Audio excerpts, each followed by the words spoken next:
Дуже приємно відкрити цю конференцію, яку організовує Наукове товариство імені Шевченка, Українська, Вільна Академія Наук, Український Науковий Університет, Український Науковий Інститут Гарвардського університету. І саме особливо хочемо подякувати нашим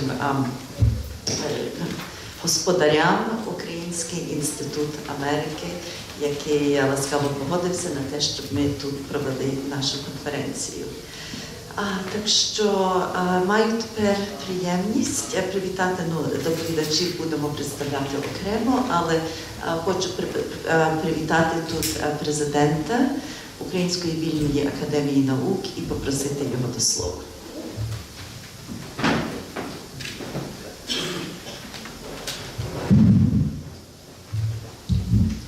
Дуже дякую. Обіцяю, що моє слово коротке і надіюся до теми. Шановні пані і панове, шановні організатори і учасники конференції, щиро вітаю вас від імені Української Вільної Академії в США і від себе особисто з нагоди відкриття цієї Міжнародної конференції про життя і творчість Пантелеймона Куліша.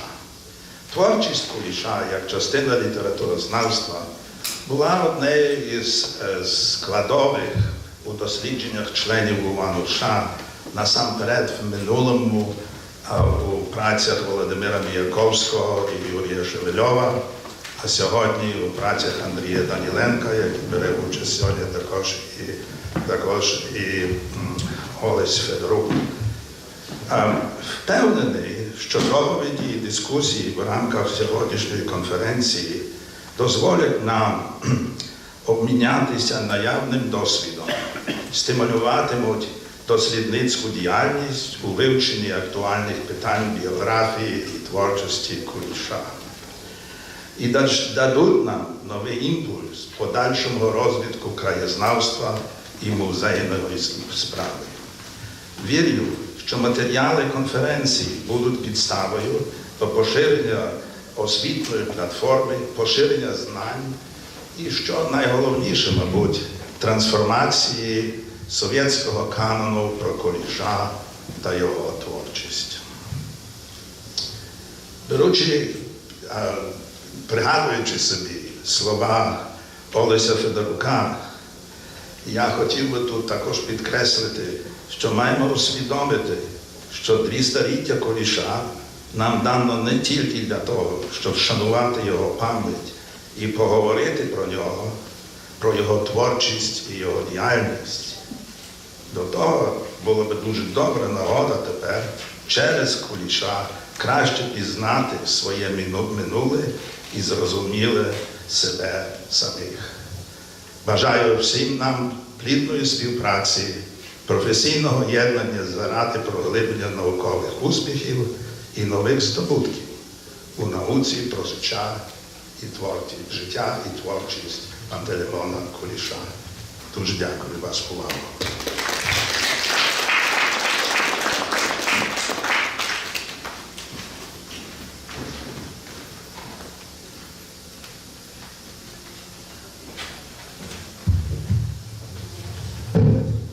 Ladies and gentlemen, welcome to this session. It's my pleasure to address you now. As you know from the program, this is meant to be a bilingual conference. Some of our, only two actually, presentations are in English, mine and Dr. Anna Procik's, and the rest are in Ukrainian. What I would like to do today is to introduce the topic generally, and I'll try to be brief, and in order to be brief, I'll actually read some of my talk because I have a tendency, as some of you know, to digress, and it takes a long time. By any standard, Panteleymon Kуліш is a key figure in the creation of modern Ukrainian literature and culture, and the conceptualization of their histories, and at the same time a central animating force and one of the small handful of founding fathers of Ukrainian national existence, along with Shevchenka, Kostomarov, and Drahomanov, of Ukrainian intellectual and critical thought, and the modern Ukrainian national consciousness that builds on it. His centrality was already understood by his contemporaries. It certainly was shared by Shevchenka, and also his, that is Kulish's, many friends and rivals and even enemies in the Russian imperial context in which he was very active, and also among the Poles, in the Polish cultural context.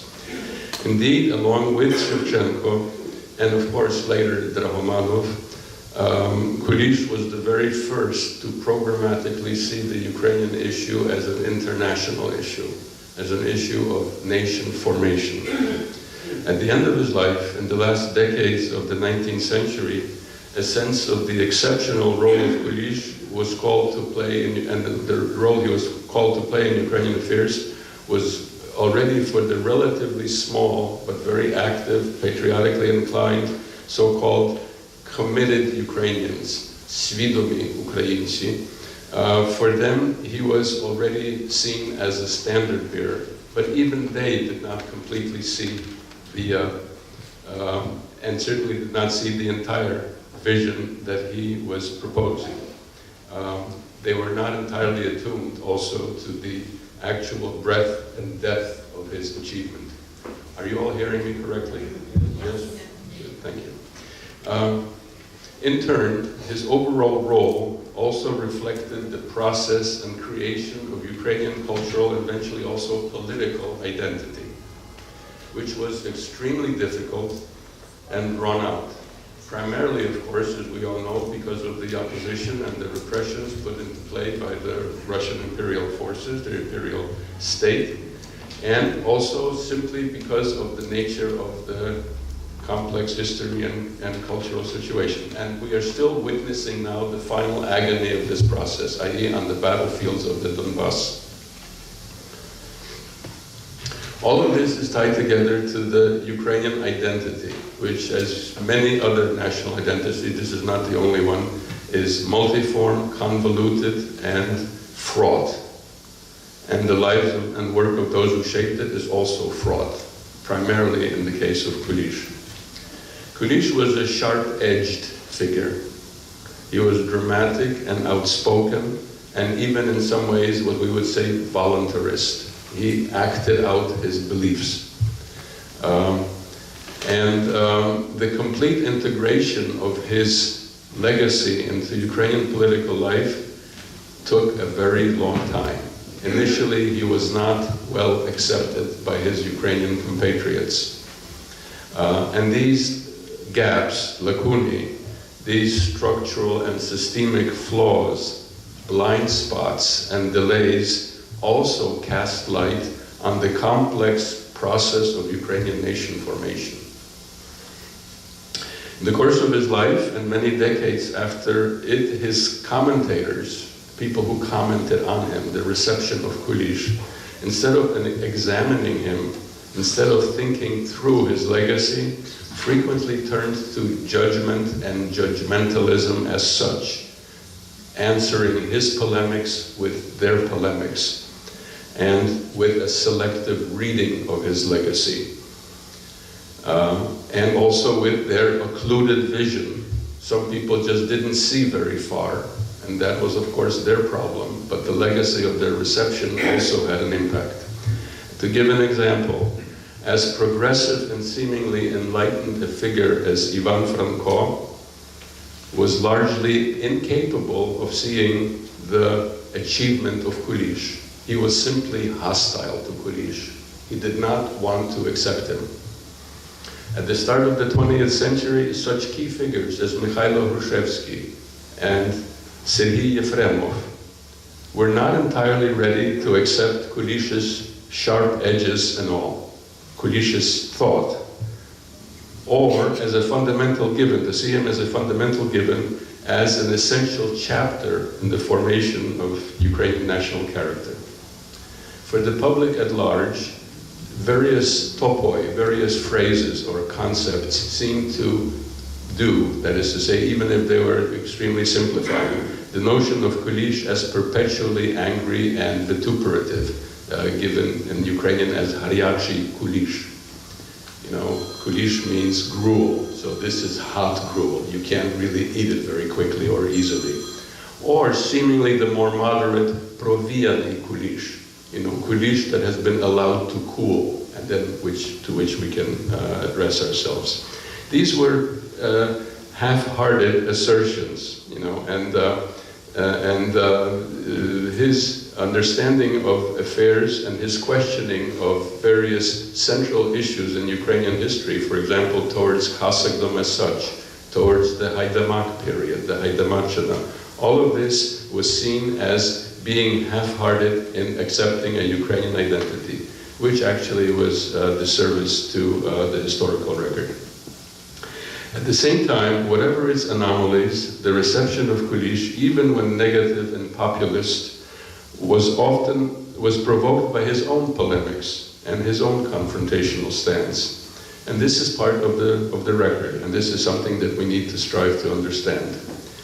Because his role was ultimately formative, especially in ushering the transition from a strongly traditionalist and even nativist stance to a critical and modern and a stance focused on social institutions, and ultimately a stance that was Europe-centered. He anticipated some 150 years ago what is now a standard desideratum, or the standard principle of Ukrainian national formal state self-identification as a European state.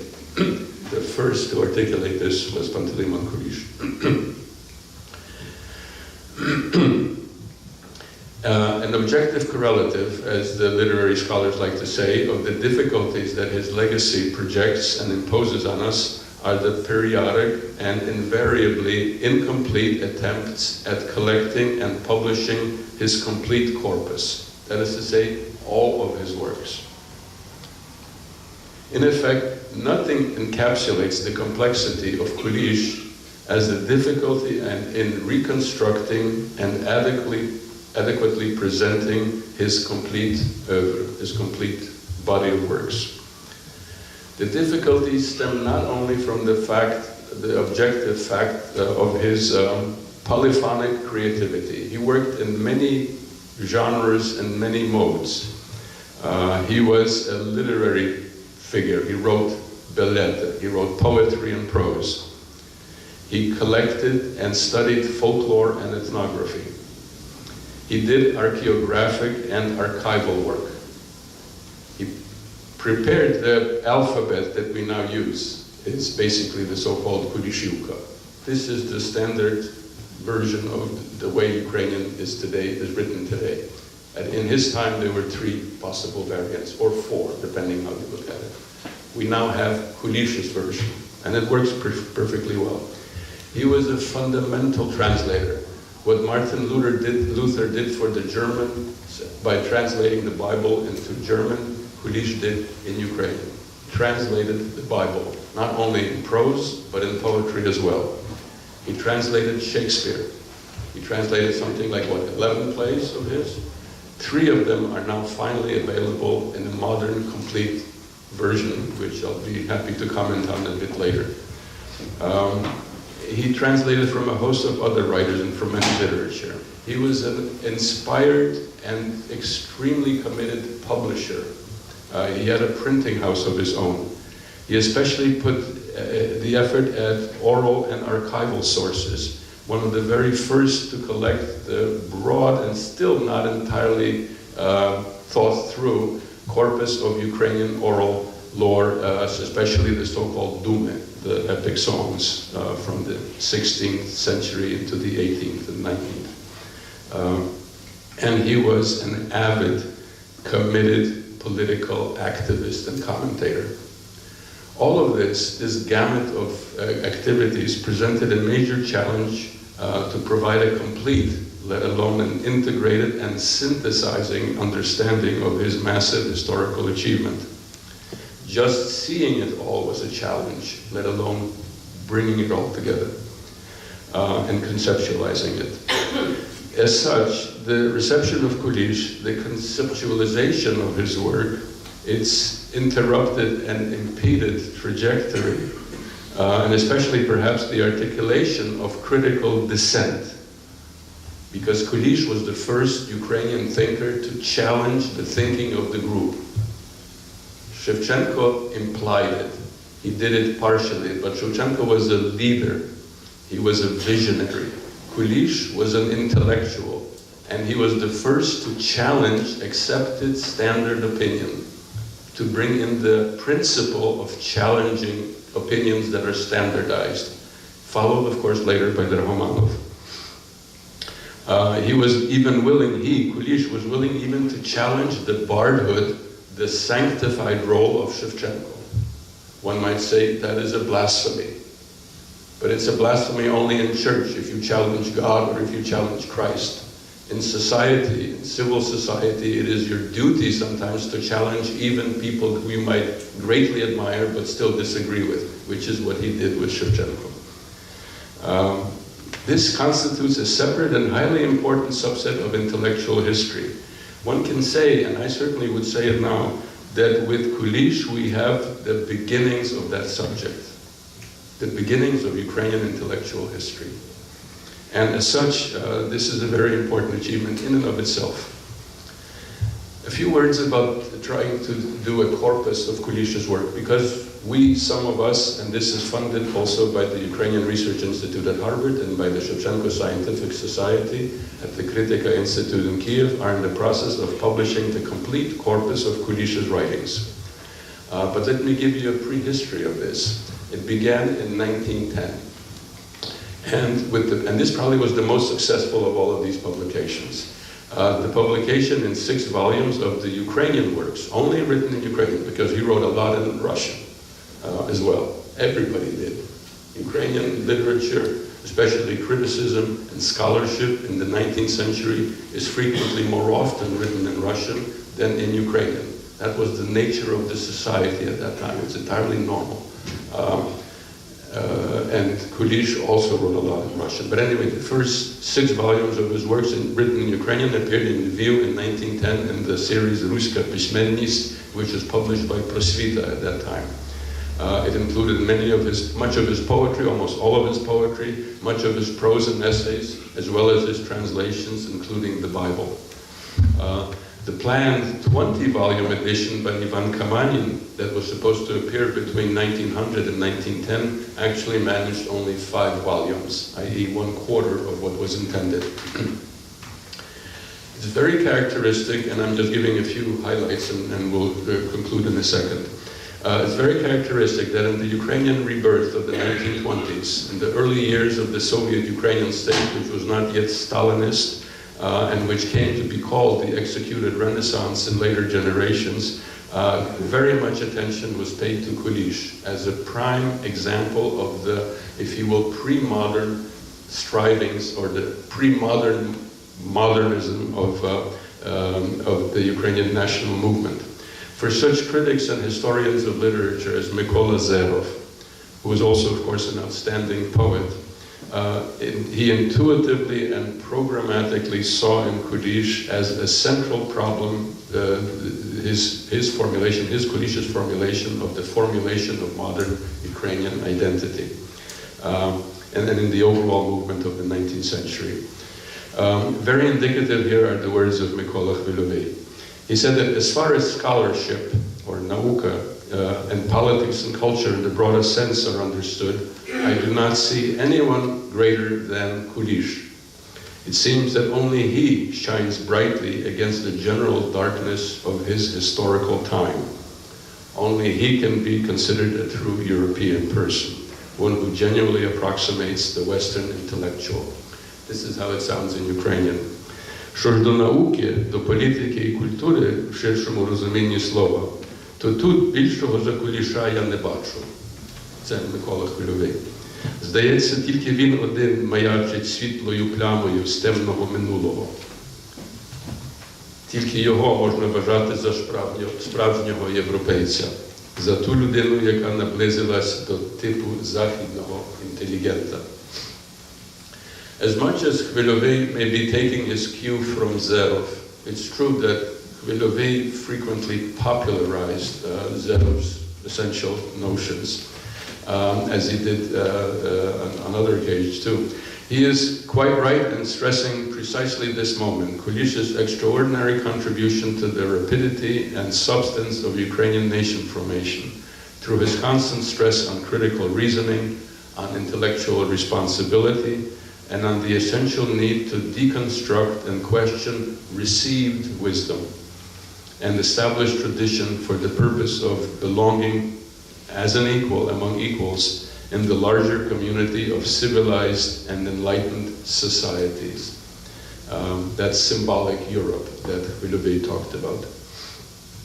As far as the period, the modernist revival is concerned, one can also note here the achievement of Viktor Petrov, who is known to many of those who study literature as Viktor Domontovich, and is possibly the greatest Ukrainian modernist experimenter and also mystifier. In his work as Petrov, not Domontovich, he's an outstanding critic and scholar who in the late 1920s wrote a massive and to this day authoritative study of Kуліш in the 1850s. In Ukrainian it's entitled Пантелеймон Куліш у 50-ті роки. Життя, ідеологія, творчість. This appeared in Kyiv in 1929.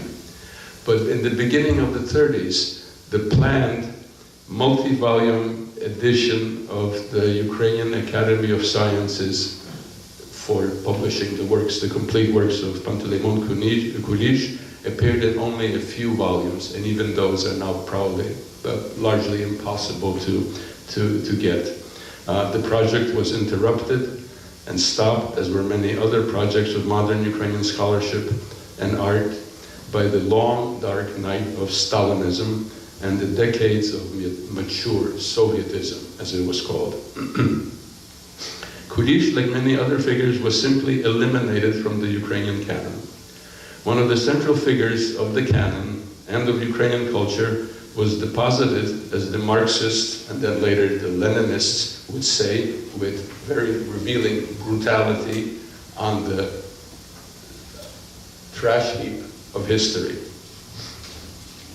That is to say, he was eliminated from the process.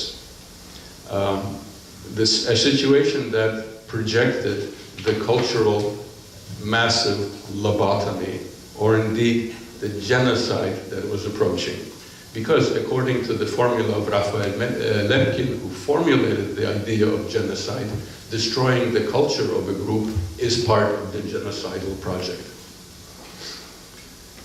Efforts at remedying this in the immigration were only partially successful. This was mentioned by Dr. Kipa just a few moments ago.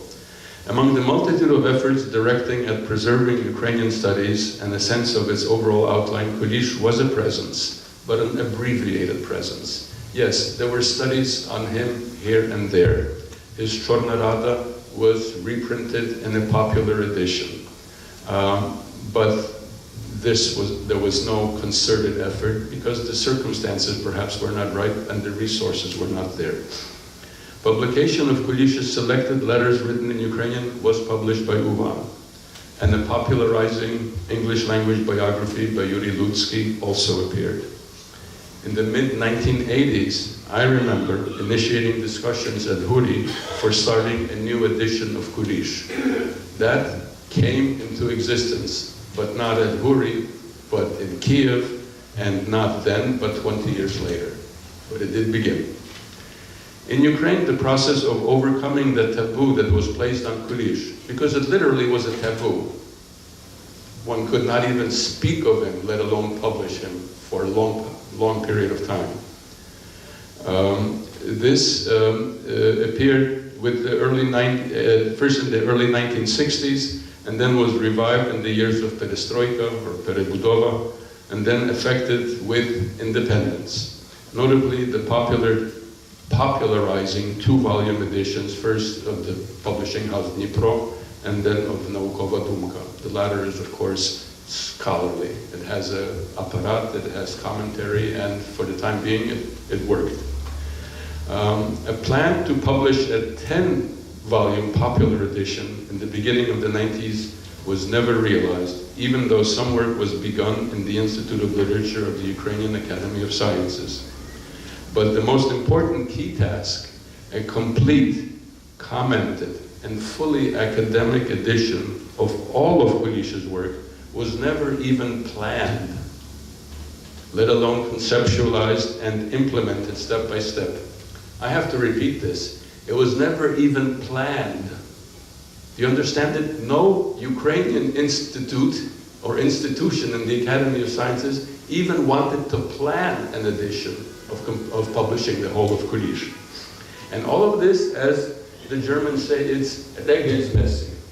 Or in Ukrainian and in Russian, zakonomirno. It has to be this way. Because the Ukrainian Academy of Sciences since 1930s had lost its rudder and its sense of mission, it was institutionally unreformed, and structurally it was Stalinist, and it is still Stalinist. And in a setting like today, when we're talking about Kulish and telling the truth, we have to say this, it is still a Stalinist institution. Such initiatives were simply not part of its fabric. That's not what it is concerned with. But the will and the vision that was missing was found in other quarters. And now we have the beginnings of a complete edition of Kulish's work. 5 volumes have appeared. 2 volumes of letters, the first one to appear, both of them actually of letters were edited and compiled and commented largely by Олесь Федорук, who will be speaking here. 2 volumes of his Zapiski o Južnoj Rusi, and now the first of 4 volumes of his translation of the plays of Shakespeare. And 5 more of these are in the process of completion. The 30-volume project that we have conceptualized is a challenge to the Ukrainian community at large. It will, I don't think, be completed in my lifetime or in the lifetime of many people here. But it will be completed, I think. The steps have been made. If we have published already or about to publish 1/3 of the projected 30 volumes, then we are on the way to getting there. And if the Ukrainian nation continues and survives as a normal nation, this will certainly be done. There's a daunting task here. The task is of cadres, of creating the scholars, of nurturing the scholars that will do this. Because if some traditions are lost, it is very hard to replace them. But, and there's an immense archaeographic work to be done, an immense textual analysis will be done. But our success so far, not only in its range and volume, but especially by virtue of unwavering quality control, I think guarantees what we are talking about, that this will be successful. That and the unstinting institutional support that we have received, I think will continue to guarantee its continuation and success.